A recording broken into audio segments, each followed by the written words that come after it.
All right, everybody.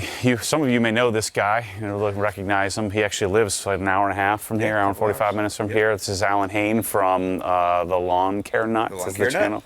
And so I'm gonna give him a tour. He has an e-com business as well, like we do. And so I'm just gonna kind of tell him the story and give him the tour. And I figured rather than us doing that off camera, why don't we do it on camera? Because that's what we do. That's what we do. Yeah.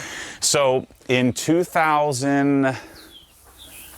I think it was 2017, I accidentally pulled into this parking lot. I was showing my parents around. We were thinking about moving down here, so we were looking for a house. And so we pulled into this parking lot to turn around, and then it said for lease, and it was this half of the building. And it turned out there was a Corvette guy who had the other half of the building. So he built this as his hobby garage because they wouldn't let him build a real big garage in the villages. And so he basically, built it twice of what he needed. So that way he could just rent out the other and then the building would pay for itself. And it worked out for me in that I was just going to be, my parents were doing the shipping of all the product up in Pennsylvania. So they were shipping like microfiber towels and t-shirts and things like that. Mm-hmm. And so I got this building. I want to say it was November of 2017, and the plan was to I put some drywall in. I was just going to do my videos and make, do some car stuff. Yeah, store some cars here and stuff like that. And then shortly after, it turned into what it sort of is now, where now this is where we do all our shipping. All right, so we do all our picking, packing, shipping. This is 2,000 square feet. A little less than that with the office cuts into that. But we did, last year we did 17 million out of this spot. Yeah. That's efficient. Yeah, right. So we turn it a lot. Yeah. We drop ship about, I'd say maybe 15% of what we do. We drop ship garage cabinets. We drop ship some pressure washers, which I want to get away from. The modern way to do things is to 3PL it and to drop ship things, but then you lose control. I know you want your hands on stuff, right? Yeah. You want to see it, you want to feel it. Yeah, we want to pack it. We want to pack it a certain way, and even then, it's hard enough to get it to someone in one piece, let alone having some third party people who don't know anything about the stuff. The other thing is a lot of the stuff we put together is odd and complicated and needs to be done a certain way, and so I envision doing this, even though it's not the modern way of doing things. I think that we're hearkening back to the way it used to be, in shipping and distribution, and trying to find a niche because, in doing what you do, like there's the guys that just come and they just do a one-size-fits-all. There's plenty of companies that do that. There's plenty of people that do that. There's plenty of retailers. So my vision was to curate products and find things that otherwise were underrepresented. So in here is where right now everything comes in this door. So we'll receive, and you see their stuff sitting outside, and they kind of get it in here when they can. But we use Shopify as what our website is built on. So same as yours, same as most, and then we use a platform called SKU Labs that bolts onto Shopify. Mm-hmm. We're looking to maybe transition to something a little more sophisticated, but once you do that, you can just see the insane cost. You go from $1,500 a month to $15,000 a month for software. Running right now? We have about 2,000. See, that's where I have less than 50, so it's easier. Leave the manage, right? So the inventory manager, you can go look, spot check. Yeah. And we did that in the beginning. My parents would do it on a yellow pad, and kind of order. And then it seems like every day there's a new level of sophistication that we add. So right now what they'll do is they'll print an order out. So this is an order, what an order would look like from SKU Labs. Mm-hmm. So this is for a stainless steel license plate frame, and then they have like the license plate hardware. And so they'll pull it. And so they go back here and pick? Correct. So the orders they'll print 100 at a time. They come over to here. And so here's our stack of orders. Some of the orders from the weekend, they'll usually print 100 or 200 at a time. So this order is going to. Weekend, right? Memorial Day weekend. It's pretty normal for us. So this is going to Brett in Hewitt, Texas, and he bought some CarPro stuff and an Adams funnel and some glass sealant. The problem with our orders is that people will order some weird crap, and so when you order something that's tiny, something that's flat, something that's big, something that's heavy, and so I think a lot of the reason why a lot of companies will do free shipping is just because it's too hard to figure out. And so we have a platform, an app that's bolted on. It's called Boxify. And so then Boxify, as long as you try to get your dimensions in the system as accurately as possible, so then it can aggregate and then spit out a reasonably accurate shipping quote. Some we lose money on, some we make money on, and what I'm asking the audience, this was what I asked in the beginning, because in order to curate, I can't really negotiate all that much. So because I'm not going to Meguiar's and saying I'm just going to be an exclusive Meguiar's dealer, I go to Meguiar's and say I want two things. Right. Then you lose the ability to negotiate, and so my margins are not as good as they otherwise would be if I would just retail, right? And so in order to curate, my thesis in the beginning was, let me just ask the audience if they would pay for the shipping. And then I'll continue to negotiate with UPS and try to get shipping as cheap as possible.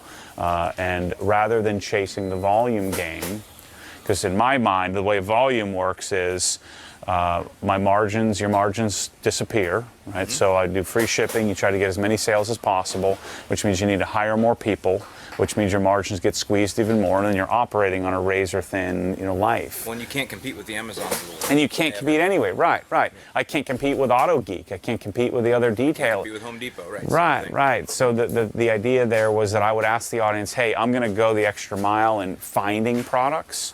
I may or may not have the best things in the world. I'm going to try. I'm going to do my darndest. I'm probably better suited than anyone in the world would be to do that.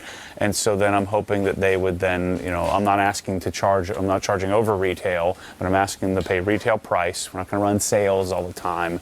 And then my value prop is to go and do extra, teach, try to show them videos, and then hope that people would honor the source. Well, and so that's what I think they call us influencers, which you probably don't like that term as much as I don't like it. It's nonsense. Well, we're not kids, no, right? But what you're adding is the value. So you probably, let's use Meguiar's as your example. If you had a Meguiar's product, you probably do more content on that product than Meguiar's themselves. Certainly. So your buyer will buy from you because you're the one that's getting them to understand the product, why we're using it, the context. That's your value. So I'm willing to pay more. Also, when you talk about you're connected to people here, with Amazon, it's just, you don't know. Here, I don't know if you do like us, but we like to put in personal notes from our folks. Hey, this was packed by so-and-so. Signed by who, Yeah, well, people like that. This is a small business now. Right. People want to support that. And I think that's where our advantage is. That's where we bob when they have to leave. And there are a bunch of people that don't care about that, but they're not the right people anyway, because they're the ones that are going to complain more. They're going to. But how many do you need to have a good-sized, successful business? You don't need exactly.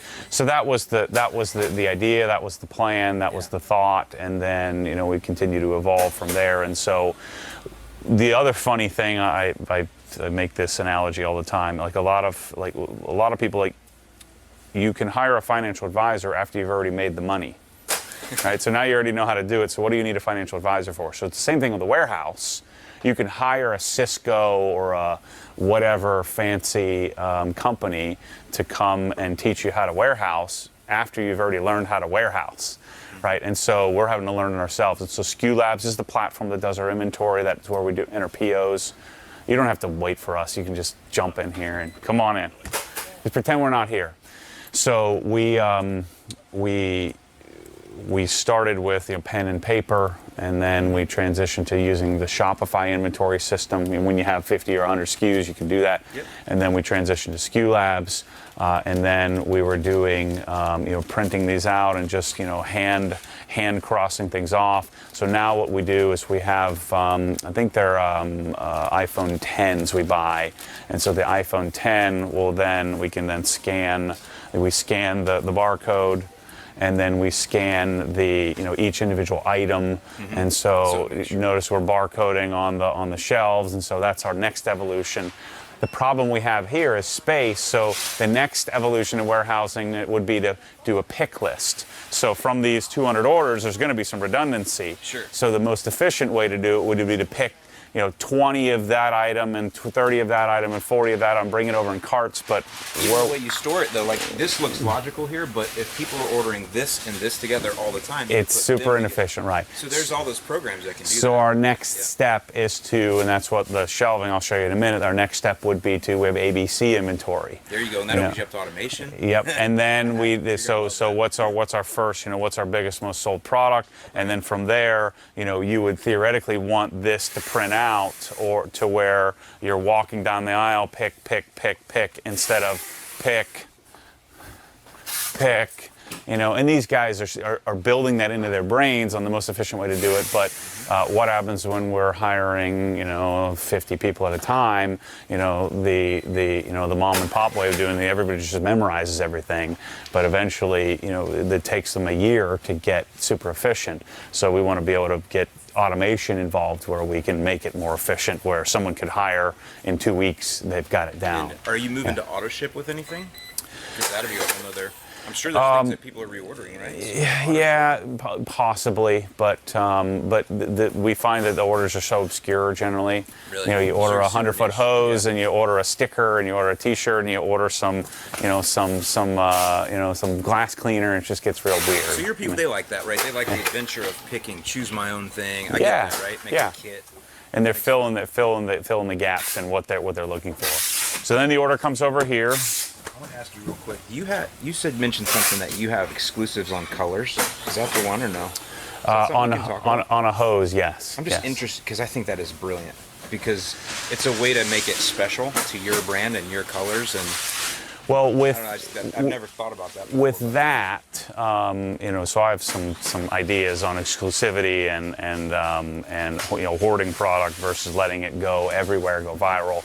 So we have this weird, we have the same thing where you have this weird influence, right? So you're not just selling things, you're influencing that thing. It's a moving product, and right? so if you were to do a study on that, like, let's say this soap, so I put my stamp on this soap.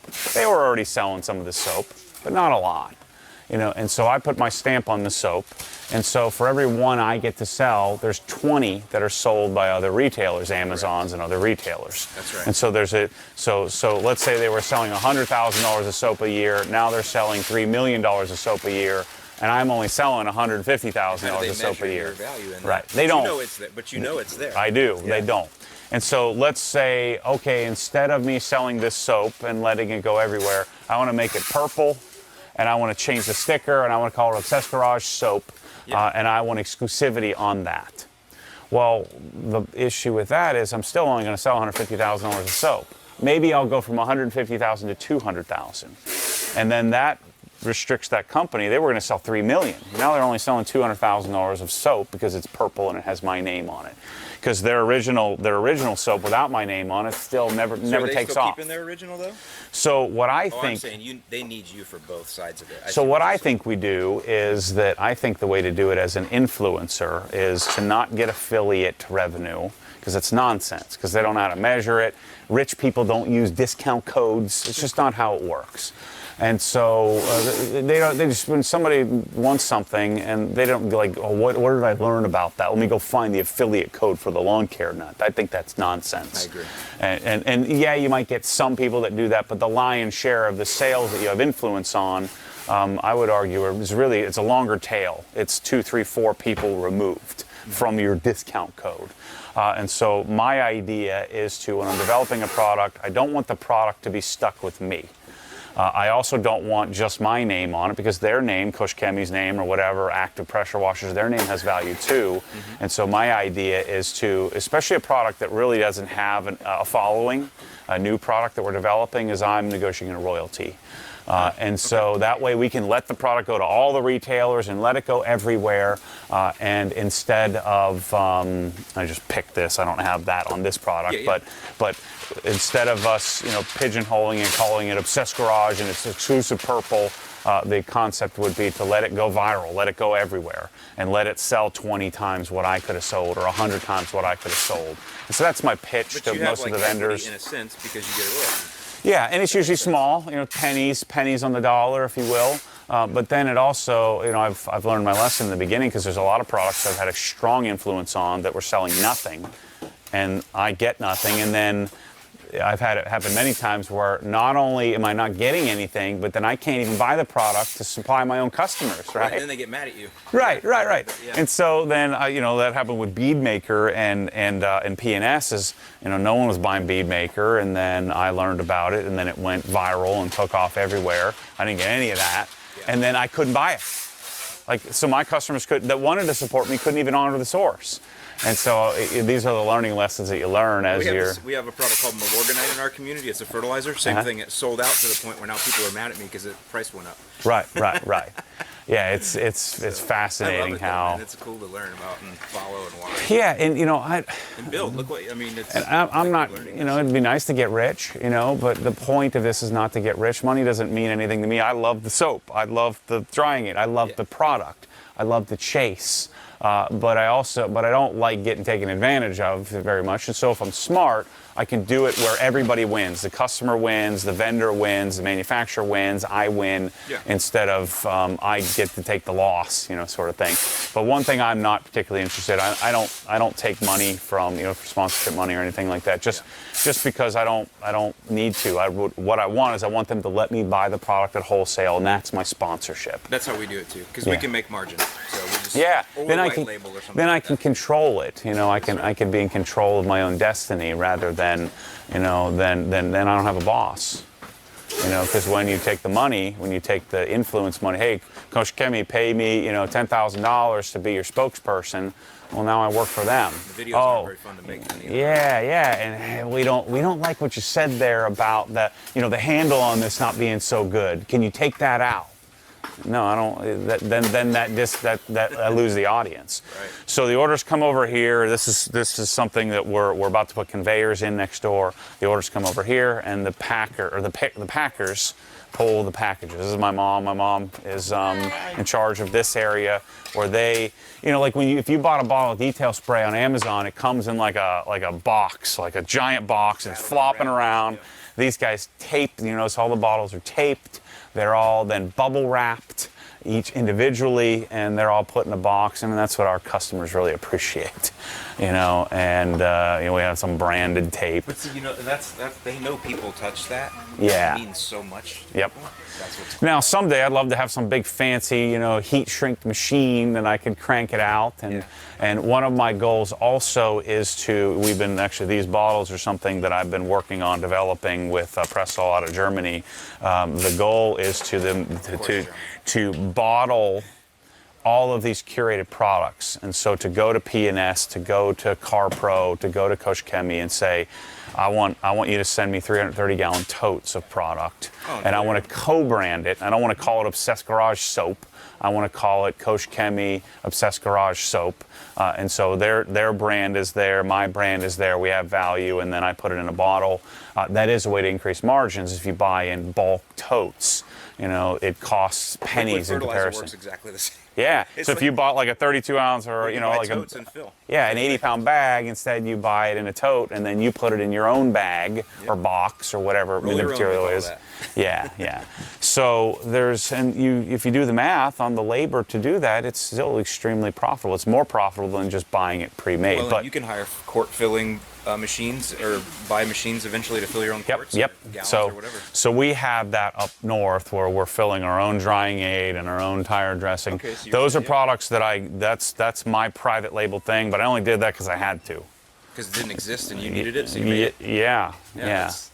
And I don't make it. I just found a blend of product that a chemical manufacturer makes, and it's great, and nobody else had it. And so I, replaced a product that this company made with that because it was better. And so then I had to put my name on it, but I'd rather not. And I will punt that in the trash the second that I find something better. Mm-hmm. That's kind of the way it works. So these guys will package everything, see how they're bubble wrapping each individual thing, which is most would argue is a waste of time, but I'd argue that's how I want my bottle to show up. Right. That way they're not clanging together, and because a lot of people, they'll buy this stuff and they put it on display. They do. Even though it's a consumable, well, they want it to look pretty. The way they are. Yeah. So we also have, so pressure washing is really how this thing took off. Yeah. when I started when I was at Merrill Lynch, managing people's money, and I was a financial advisor. And then I was in 2017 is when I launched the pressure washer. And the reason why we did the pressure washing system was because I was sending out 14 links to people. And they weren't affiliate links. It was just a link, because people would be asking, "Hey, where do you get that pressure wash? How do I do that? I want the same thing you have." And then I just got so frustrated with people email me 10 times saying, "Well, that link doesn't work. Where do you get this part and piece?" And I'm like, why don't I just try to get all the pieces myself in one spot? I had this place to put it in. Why don't I get all those pieces and I'll Teflon tape them like I'm telling everybody to do it, and we'll put the package together. Now, I didn't know what the package cost. The package was $1,575 is what the pressure washer cost. I'm like, oh crap, no one's gonna buy this. But I reserved 15 pressure washers. I put together 15 gun wand kits. How many years ago was this? This was in January 2017. So see, not long ago. Yeah, it was. 4 years ago, 5 years ago, coming up 5 years ago, and we had. I was out of stock, and we're still out of stock today on those pressure washers. They just can't make them fast enough.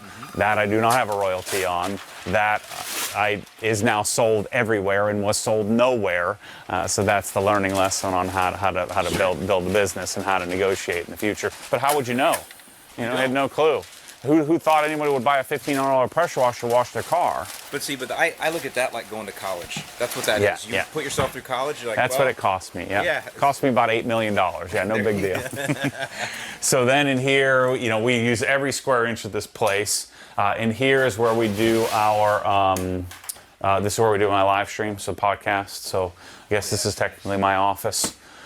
I've hired an executive assistant. She starts maybe in a month or so. So she's going to help organize me and this place. As you might imagine, I'm rather organized, but in order for me to promote and take myself to the next level, we're going to be buying properties all over the United States. I need somebody to book all that and to keep me insulated. I need somebody for these guys, for the head of cinematography, for the head of garage design. I need those people to have somebody to get to when I'm, like Mike's been trying to track me down for a week now. We have to have a meet. So if I had somebody to manage that, it wouldn't happen to where I'm like, we'll do it tomorrow, we'll do it next week, that kind of thing. That's every entrepreneur right there. Right. And so that'll take us to the next level of efficiency. But we do a live stream every Friday, and my CFO, Chris, I came up with the idea. I was doing guests. I don't really I like telling my story, not other people's stories. Yeah. So and then getting people to come to Lady Lake, Florida, and doing it remotely. And you have to say the villages. Say, come to the villages. Yeah, right. Then people will know. Then they'll show, yeah. But so we just host it where it's more of like a Q&A, and I just rant about whatever I'm talking about every week. And it's something that there's a real luxury in that I don't give a crap if that grows. 5,000 to 10,000 people, watch it. There's probably 5,000 people listen to it, on podcasts, and 5,000 people watch it on YouTube. Mm-hmm. But I'm not looking for sponsors. I'm not looking for anything from it other than just a way to connect, and a way to connect with people that want to be connected with that way. They like the long form content. Yeah. People those 5,000, 10,000 people, that's what they want. They want to get, and they want to hear it. They'll put it on the background. You're their background daily voice. Yep. That means a lot. And that was the assumption, was that, well, I'm just going to assume people aren't stupid. They always talk about attention span. Well, I just assume that people aren't stupid, and the people that want the in-between stuff, and that's where I've really built a brand, is that the in-between comments about life or struggle or business or whatever, this video will be of value to somebody at some point in their life. Right. Do you ever listen to Gary Vaynerchuk, Gary V? Oh yeah, I've been watching him since Wine Library days. So for a period of time, my transition out of wealth management, Gary V was important to me. I went to the 4Ds, and that's actually, I'll show you this active pressure washer that we're working on next door. I met James through Gary V, and I haven't watched it in a while, but it was a place in my life where I really needed it. It really spoke to me, and I feel like what we do, there's the lawn is the connector, the car bar is the connector, or the detail spray is the connector, but the in-between stuff is it's of value to certain people at certain times. And what I'm not so worried about is capturing and holding on to people for the rest of their life, but I want to be there at the time that they find necessary. The disadvantage of doing that is I just don't think what I do has viral capability. Like, I don't think it has the ability to have millions of subscribers.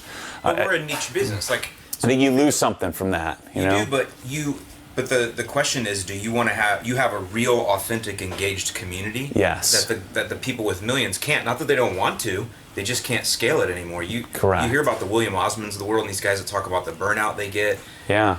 You can still connect with individuals. You're probably still answering emails to individuals. All the time, yeah. See, yeah, they're not yeah. doing that. So there's something said. Now, it's hard to keep that. Yeah. Fight to keep that, I think. I think so too, and and you have to evolve in that. So I answered every email. Right. Now I answer some emails. Well, and that's where it comes to growing a staff. This is where the Yep. other thing about influencers, right? Yep. They can build an audience, but can they build a business with people right. and get people to stay around because they're true leaders and understand and build it? That's the challenge Yep. and that's where we can help. I think. And that's where passion comes in. You know, I'm passionate about business as well as I'm passionate about. The business is a result of I'm passionate about the relationship to the people and the product. So I'm passionate about that connectivity. And I just don't think that anybody else could do it the way that I'm doing Especially it. not like you, right? Right. And so that's the core. That's the core of the whole thing.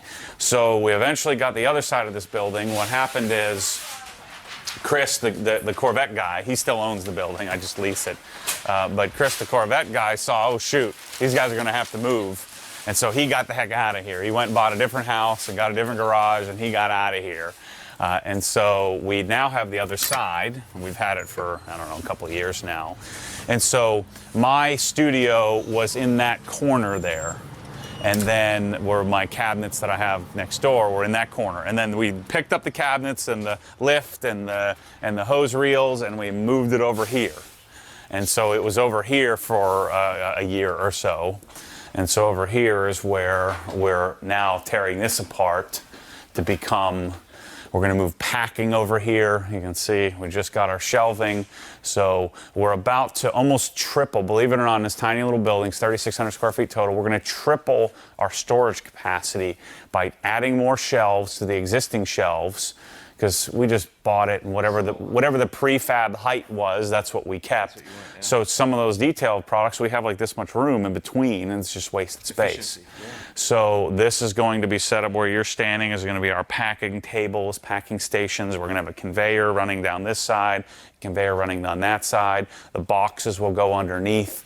And so the goal would be to improve efficiency as well as storage capacity. And so we'll take that next step.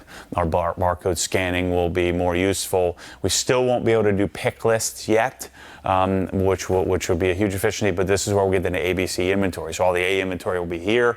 We're putting a doorway through. B inventory would be as close to the door as possible. C inventory will be in the corner. And then we'll start to evolve software to where it tells us, okay, pick, it'll give in a line where the stuff is on the shelves. And so that's the next step. But somebody has to do that. It's like getting a client relationship manager. You can pay all the money in the world for the software, but without the input, there's no output, right? So you need the people, you need the humans to invest the time and energy in doing that. So over here is where I had my stuff over here, and then they'd be walking in and out to get some Milwaukee stuff, and then we now do audio systems as well for the garage and for the house. And so we've been able to somehow make it happen in this tiny little spot. This isn't going to last very long, I can already tell. No. So I bought the lot next door, and so we're going to build a 9,000 square foot building there, hoping to start, hopefully next year. I don't know. I've actually gotten a little ahead of myself on revenue growth versus payroll cost growth. and so I need to slow it down a little bit and let hopefully revenue growth catch up. There's a possibility that with economic conditions that may not happen. This is where the stress of the business comes in, right? You push for growth, you push for the next thing. I'm always hiring for the next thing, and at some point we could be wrong. And hope. Well, that's where optimizing comes in, right? Right. So if you can optimize this, you don't need as many people, and yeah. So optimize. You're going to pay to optimize it. Right. And so that's the conundrum. That's the balance. That's the struggle. You run the inventory down, but then can you get the inventory on time? And sometimes you get, like, I don't know about you, we get discounts if we can prepay sometimes. Yep. So I've sat on stuff for a long time, and you sit there and hope the math works out. Yeah. Correct. That's like playing the stock market. So. Yep. And especially as you get to more inventory, I mean, you're outlaying hundreds of thousands of dollars per product, and there's huge risk there. It's like, oh man, I hope the revenue comes in order to be able to make this happen. So that's because I don't have $20 million sitting in the bank as a backstop. Right. And so then I start to think about, well, do you raise capital? But who wants to dilute ownership? Because then you have a boss. You don't want to do that. And so I've thought about things like maybe I create shares of the company and sell it to the audience, and then I could very easily create a secondary marketplace like Publix. Publix is a employee-owned, private, shareholded community. There's an aftermarket. There's a market for the price of the stock from all the employees. So you could, with our audience, we could create basically create a marketplace for shares of the company. Play? Kind of, yeah. And so we could do that I could raise capital, more intelligently if I needed to, because I would like to build a really awesome facility at some point. But at this point, I've just done it with my own money, and I've done it where I haven't borrowed anything, and we just kind of, other than borrowing for a car here or there, we just, the one product finances the next product. That's how we are. We're bootstrapped too. Yep. Yeah. And so we're going to tear this place apart, and then the efficiency comes, and we have some conveyors and some more packing stations and the ability to stage things and put it on a conveyor. And like over there, they have to walk 20 feet to get a box. The boxes will be right here, so they'll just turn. And then you get to the point where you're like, well, if they turn less, then you start to micromanage all those things. Again, that's what you figure out. You could certainly hire somebody to do, but if you don't have the capital to do that, you have to learn on your own. And then why would you hire someone when you figure it out? So this will become all warehouse and all organized and all structured. This thing here is the Obsessed Cars pressure washing system, and we just put this up. We're rolling this out here in the next week. So this is a $350 Chinese-made version not a replacement. So the Krenzle over there is the 80-pound. That's the the $1,200 thing that I flew to New York. Ludwig Krenzle flew to New York. We met there, and I said, "This is what I need," and then they made that. And it's changed the car washing, industry in general, and how you would wash a car with a pressure washer. Well, this company, that made this, which is a $350 version. It actually has more output than that. Now, I'm buying that. Any hyper enthusiast is buying that. Any Porsche, Ferrari, BMW guy's buying that. But if you're a BRZ owner, or you're just making it, you're on your second job out of college, you still have student debt, you're not buying that.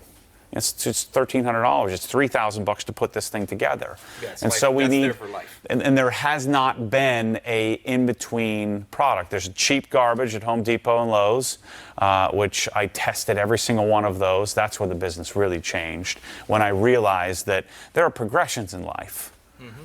I was just snobbing it up to where I only want to sell to me and people like me. Well, what about me when I was 22?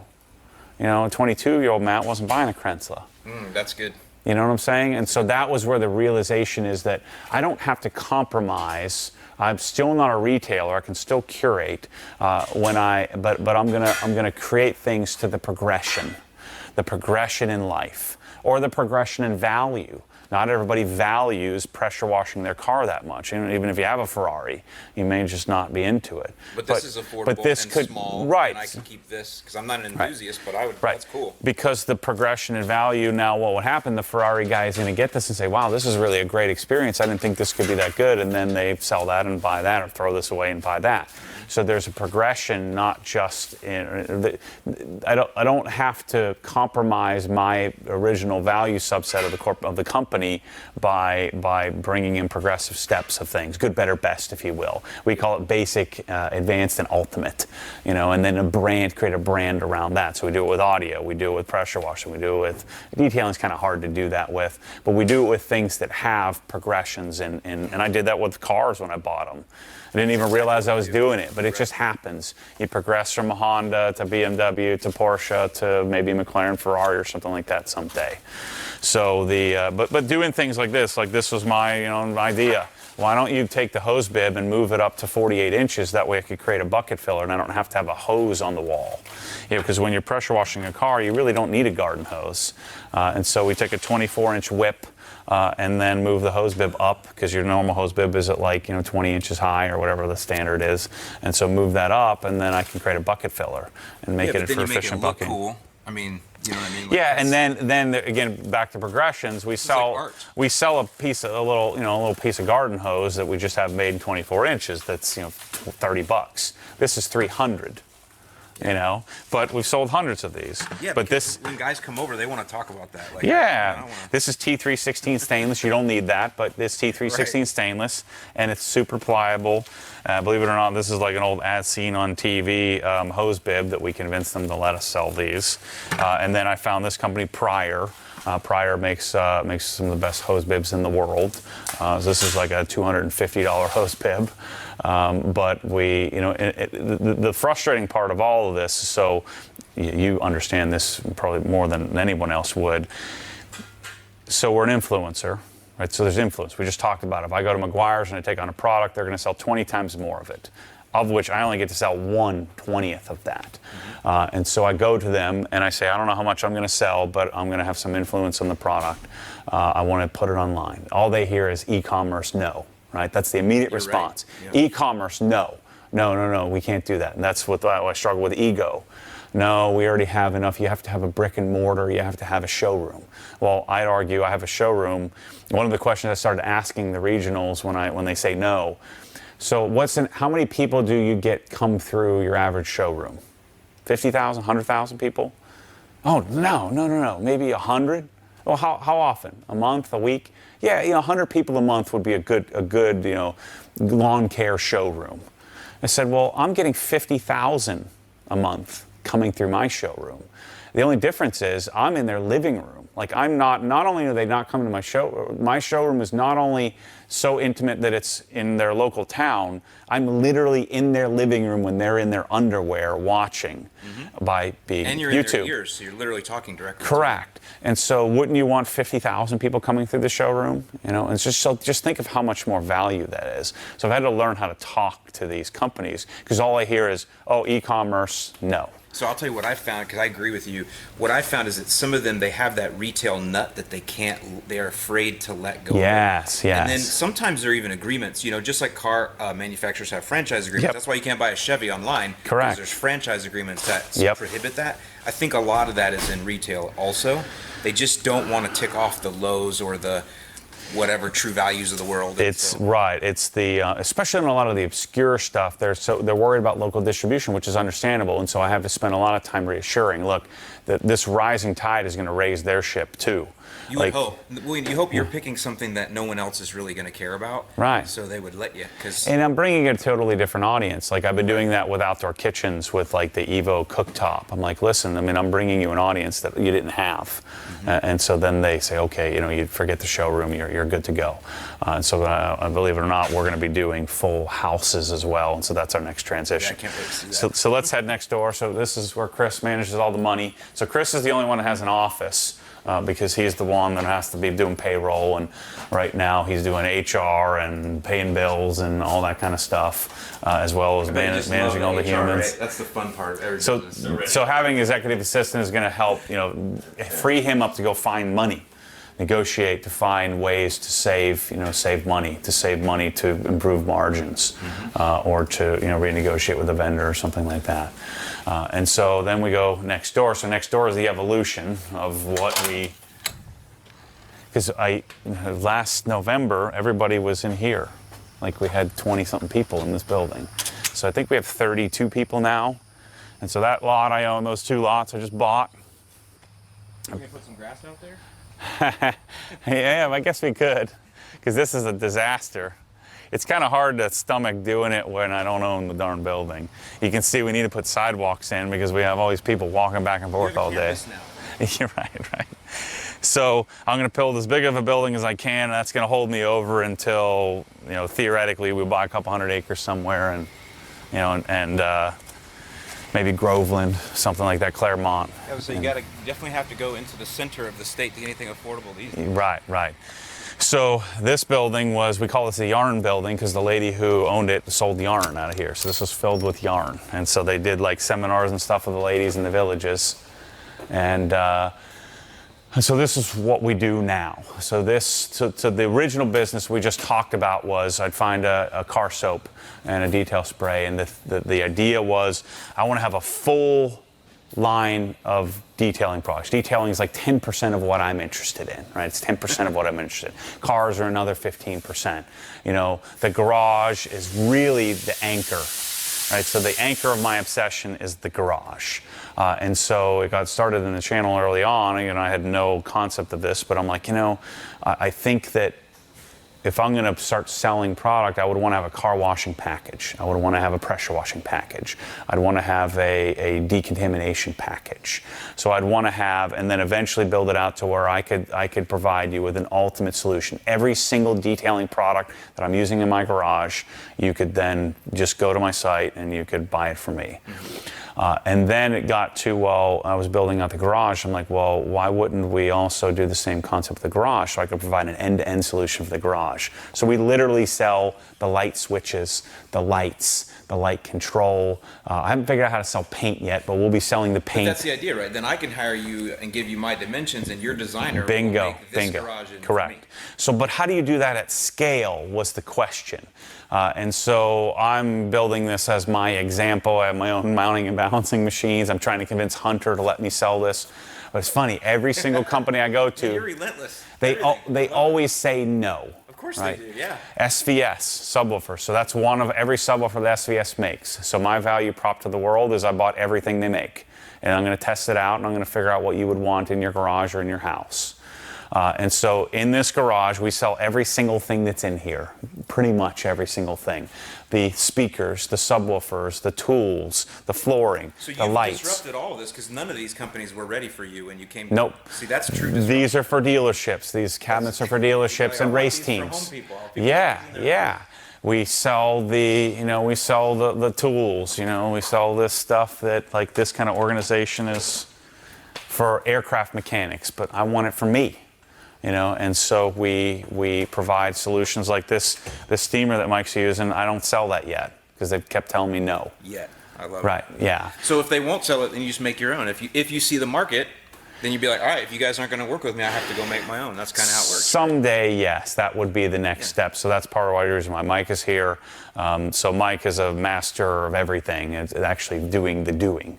So I'm like a wannabe at doing the doing, right? And so Mike is a real deal. Mike Awaba is a real camera. Like I love the cameras, but I'm not a master of cinematography.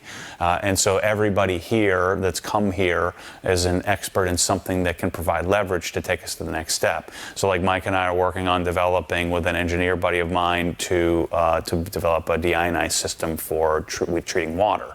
And I'm like, well, if we're going to do that, I'm really frustrated with the way that water's treated in your house, so we can adapt that to treat homes as well.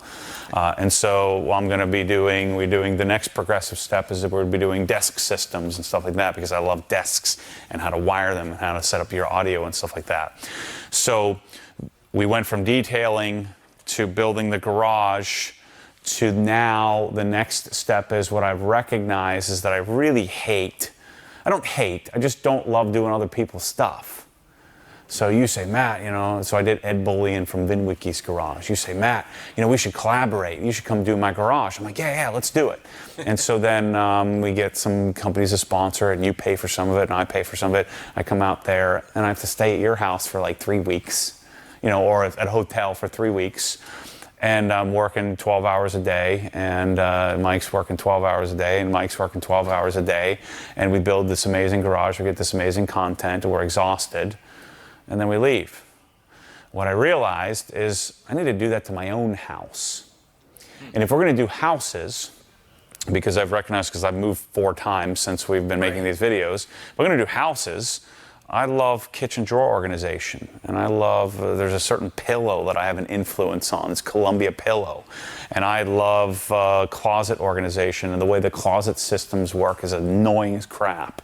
And so what I wanted to figure out was a way that we could still have muses to build without having to go do other people's stuff. And so I'm just going to buy houses all over the country. We're calling it Destination Obsessed Garage. So that's what Helen is. So the Helen House. Yeah. The reason why it's still called Obsessed Garage is because the very first thing I'm walking into is the garage. The garage is the anchor. The garage is the house. All the other stuff is just gravy. But I still have to live in the house. Mm-hmm. And so we're going to turnkey. This Destination Obsessed Garage will be a separate website. It'll be a sister brand. It will be the same. I'm not going to do a separate YouTube channel. It's going to be the same channel. They'll just have Destination OG playlists. So I'm going to build out that house.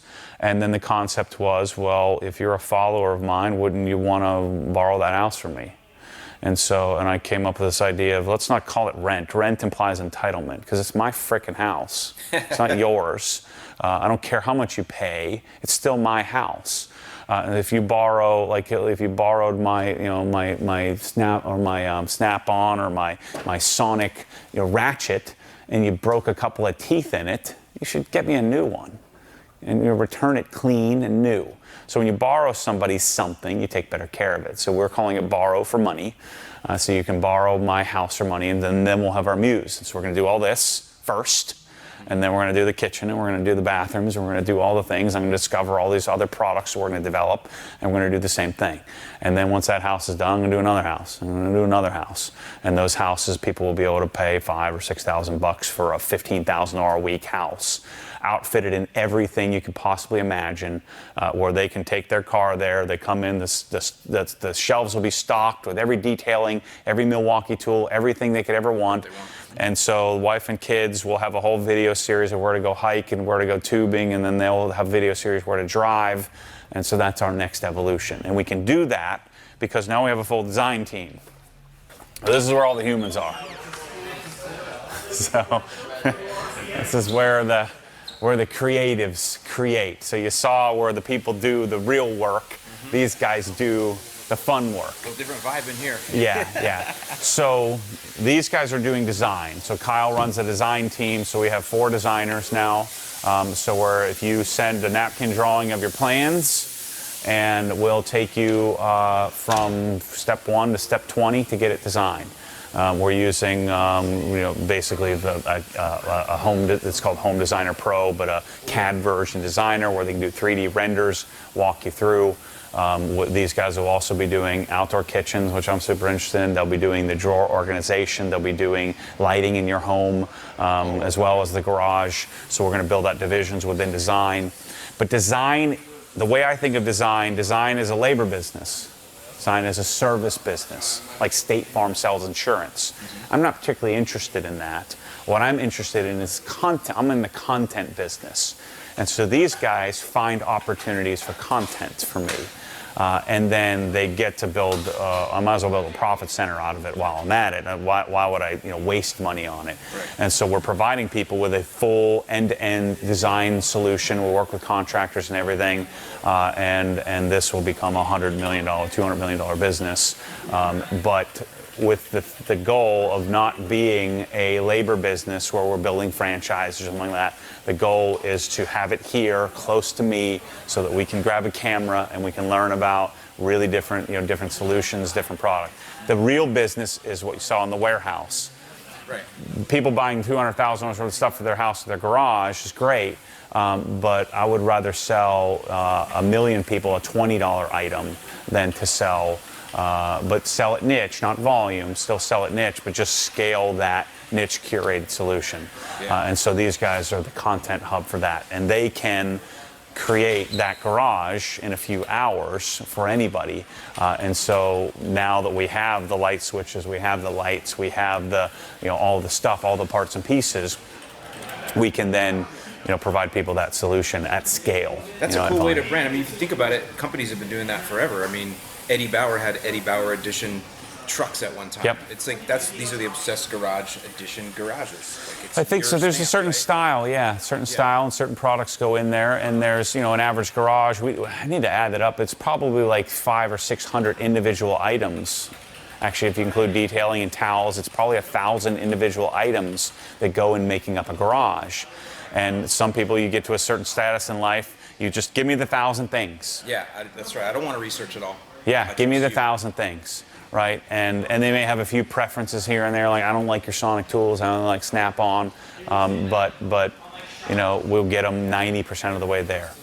And so then all these guys are doing, so we now have some interns coming, so Robert does all our purchasing. Ted was doing it on notepads next door, my dad was doing the living room, and so we have an intern where he's going and updating the descriptions on all the videos to make sure that the links link back to the site properly, because a lot of these are linking to old affiliate links or something. Robert is checking inventory and ordering and negotiating with our vendors and making sure stuff gets here. I'm hoping that Robert can take our inventory down. I think we have about $3 million in inventory. I'd love to have $1 million of inventory and take our inventory and be more efficient with it. It was really hard to do that when you had the guy who was in charge of shipping also ordering. So we pulled him out of the warehouse, and he wasn't a purchaser, but he's a pilot, learning how to be a purchaser. And so to be able to manage your money, that's it. Yep, Jeff does all the social media stuff and responding. Like, I don't do DMs anymore. We were talking about being able to answer emails, and Jeff will forward anything that I really need to personally address, or somebody tells their life story or something, he'll send that to me. So Facebook and Instagram DMs they handle. Chris screens my email, and then these guys do all the technical support. So Manny and his team, they use a software called Zendesk, and so we don't have a phone number. You got to email. The phone just doesn't work. We get weird old dudes calling us all day. I'd love to have a phone, but we don't have a phone number. Flyers, we call those. Yeah. So they have to email in, and then these guys answer questions all day. They probably sell a couple $1 million a year. And then they probably save another couple $1 million a year of sales by, solving problems, fixing fixing things. And, I rail against customers. The customer's always right. That's nonsense. And so I rail on, we're not in the customer service business, but by doing that, we end up being, the service we're providing is like nowhere else in the world. These guys know what nobody else knows on the entire planet. There's nobody else that knows like fittings of pressure washers or things like what these guys know by answering that question all day, every day. So they've taken my head, what was in my head, and then now they know way more than I know, about the product. They're speaking for you. And then they're helping work back with the web team. Brad's gallivanting around Europe or something with a backpack or something like that. But Brad and the web team, Tommy's head of product development, so these guys are the ones that are creating the product. And so Manny and his team will come back and say, hey, you created that wrong. You need to fix this and that because you're just not answering the question properly. And so these guys are building that out. Tommy got COVID, and so he's out. But there's sort of a symbiotic relationship between technical support on the end of the delivery of the product and the creation of the product. Their job is to try to render their job obsolete every day. That's the hope. And this is something that has really, I think the sort of the bread and butter, the packaging of the product and the answering of the questions, and these guys are way nicer than I am. That's why I hired them to be nicer. But to also be pretty stern with people and be very, very honest, to have a real relationship. Because a customer doesn't own us and we don't own them. We're in this together. And so that's the argument to the audience. And so then all the creative stuff happens here. And so Lewis and Mike are always working on product creation. So Mike does most of the photography for the products, and then a bunch of other stuff. He really wants to get in and help me with Destination Obsessed Garage and the concierge side of the house and all that. Lewis writes all the descriptions. He writes in my tone of voice. So that was a big thing I had to give up, is that they'd be waiting on me to write a darn description for things. So he's learned he'll watch a video when I'm talking about a product, and he'll transpose it in my voice. Wow. The other thing that we're doing that I never did, everything was organic. We're doing a lot of inorganics in like creating blog posts so that Google crawlers can come and find the keywords like best pressure washer or how to this or how to that. Because from the beginning, I couch this as, this isn't how to, this is just how I do it. This isn't how to detail, this is how I detail. This is because a lot of it, the stuff I'm learning, learning stuff in the process. Right. And so the editing all happens in here. So these are two nasty PCs. We have a 300 terabyte server upstairs now with a gigabit connection. And that's our red camera there, which makes no sense for YouTube. But we do, full, 4K 24 frames or 4K 60 frames. Sometimes, like the video that Chris is editing, I just set up a camera and do it myself. So there is still that essence of just a hang in the garage. And then there are other times where we shoot a cinematic masterpiece, like the banner, M3 story on the channel. But these guys, they sit here all day. So someday our goal would be to have video people that focus on the production of the video, and then the people that edit and create. We do have some video interns coming this summer to help us with, because we have a lot of product videos to make to update, product specific. So, and I pulled the product off of the main channel because people don't really like that when you do a 3-minute product video. So I did create a separate Obsessed Garage Shorts. I don't give a crap about views. That's just to house the videos so that it can go on the site. Yeah, and your customers want to see those too. Yep.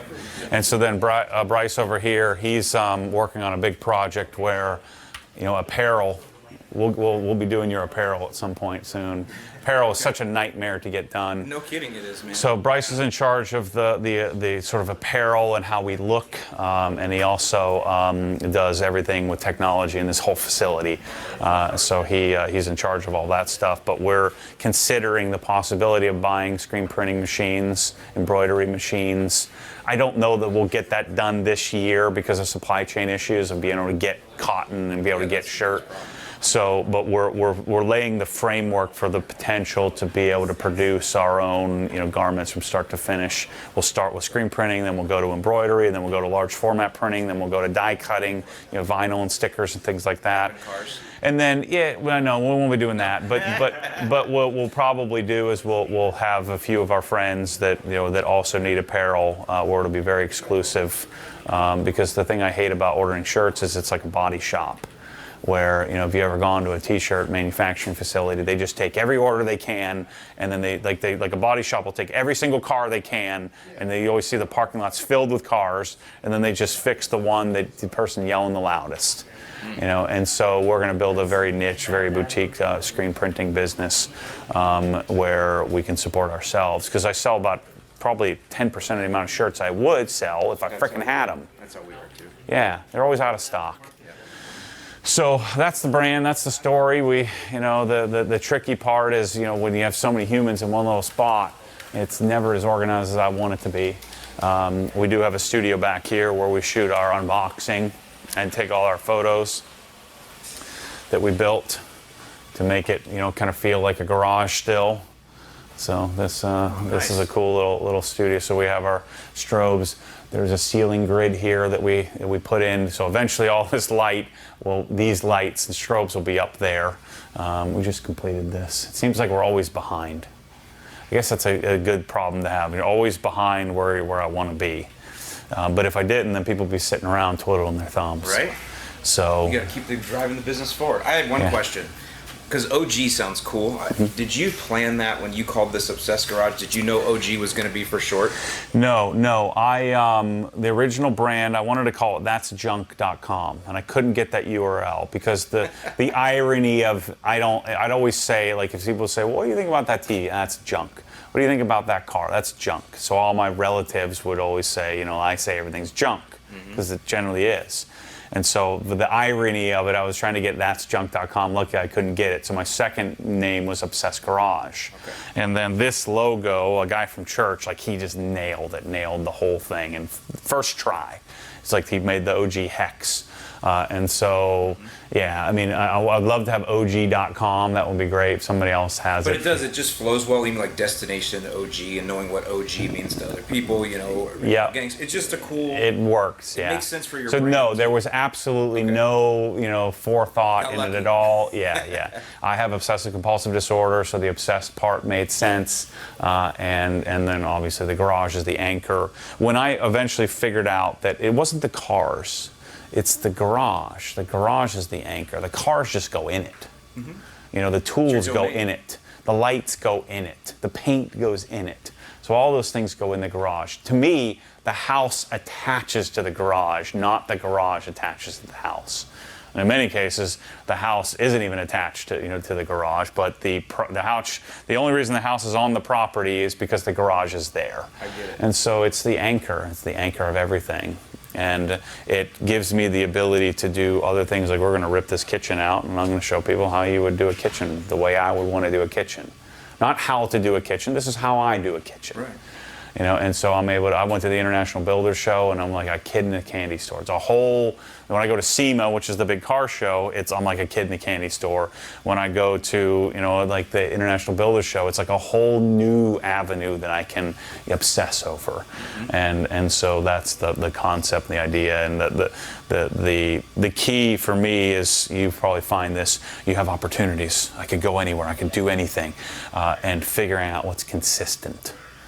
What I want to live one existence. How can I consistently live that existence, and not just take on every opportunity? Right. Because a lot of those opportunities seem like an opportunity because there's money attached to it, but that may just be a distraction. Yeah, that's why I got to count the cost. But you're right. Yeah. There's like so many things you can do. I've had scope creep, I call that, yeah. where I lose track of where I'm really at, and I move over here, and it happens.